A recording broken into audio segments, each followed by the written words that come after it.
తెలంగాణలో ఎండలు దంచి కొడుతున్నాయి. పగటి ఉష్ణోగ్రతలు 40 డిగ్రీలకు చేరువలో నమోదవుతున్నాయి. దీంతో ప్రజలు ఉక్కిరిబిక్కిరవుతున్నారు. ఒకేసారి భారీగా టెంపరేచర్ పెరగడంతో జనం లబోదిబ్బమంటున్నారు. ఎండలతో జనం ఇళ్లకే పరిమితమవుతున్నారు. రాబోయే రోజుల్లో ఉష్ణోగ్రతలు మరింత పెరిగే అవకాశం ఉందని వాతావరణ శాఖ ప్రకటించింది. ఇప్పటికే పలు జిల్లాలకు అలర్ట్ జారీ చేసింది.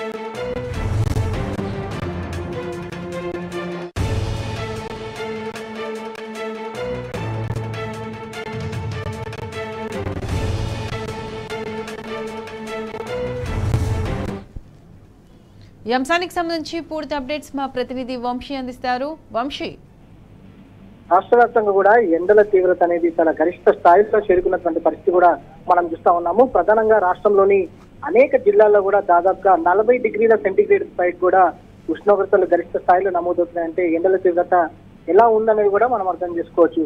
ప్రధానంగా ఏదైతే ఎలినినో ప్రభావంతో రాష్ట్రంలో ఎండల తీవ్రత అనేది పెరుగుతుందని కూడా చెప్పుకోవచ్చు. ప్రధానంగా ఉత్తర తెలంగాణ జిల్లాలో దాదాపుగా 43 డిగ్రీల వరకు కూడా ఉష్ణోగ్రతలు గరిష్ట స్థాయిలో నమోదవుతున్నాయి. అటు మధ్య తెలంగాణ కావచ్చు, దక్షిణ తెలంగాణలో దాదాపుగా 40 నుంచి 42 డిగ్రీల వరకు కూడా ఉష్ణోగ్రతలు గరిష్ట స్థాయిలో నమోదవుతున్నటువంటి పరిస్థితి కూడా మనం చూస్తా ఉన్నాము.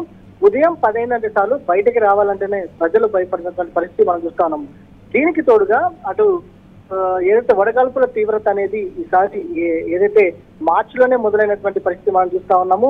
అటు తెలంగాణ రాష్ట్రంలో కేవలం ఉదయం పూట ఎండ తీవ్రతనే కాకుండా రాత్రి పూట కూడా వడగాల్పుల తీవ్రత అనేది ఉంటుందంటే ఈసారి వాతావరణ మార్పులు ఎలా చోటు చేసుకునే అనేది కూడా మనం అర్థం చేసుకోవచ్చు.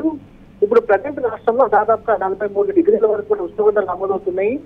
దాంతో పాటుగా రానున్నటువంటి మే నెలలో కూడా భారీగా ఉష్ణోగ్రతలు గంటే 45 డిగ్రీలకు పైగా కూడా గరిష్ట స్థాయిలో ఉష్ణోగ్రతలు నమోదవుతాయని కూడా ఇప్పటికే వాతావరణ శాఖ హెచ్చరికలు జారీ చేసినటువంటి పరిస్థితి కూడా మనం చూస్తా ఉన్నాము. ప్రధానంగా రానున్నటువంటి 3 రోజుల పాటు వాతావరణ వివరాలు చూస్తే మాత్రం కొంత విభిన్నంగా ఉండే అవకాశం ఉంది. ఎందుకంటే రేపు ఎల్లుండి రాష్ట్రం పూట ఉదయం నుంచి సాయంత్రం వరకు కూడా ఎండ తీవ్రత గరిష్ట స్థాయిలో నమోదవుతున్నా తదుపరి సాయంత్రం నుంచి కొంత వాతావరణం చల్లబడి ఉరుములు మెరుపులతో కూడినటువంటి కొన్ని చోట్ల వర్షాలు పడే అవకాశం ఉన్నట్టు, తర్వాత రాత్రిపూట కూడా వేడిగాలుల తీవ్రత వాతావరణం వెచ్చగా ఉండే అవకాశం ఉందని కూడా వాతావరణ కేంద్రం హెచ్చరించినటువంటి పరిస్థితి కూడా మనం చూస్తా ఉన్నాము.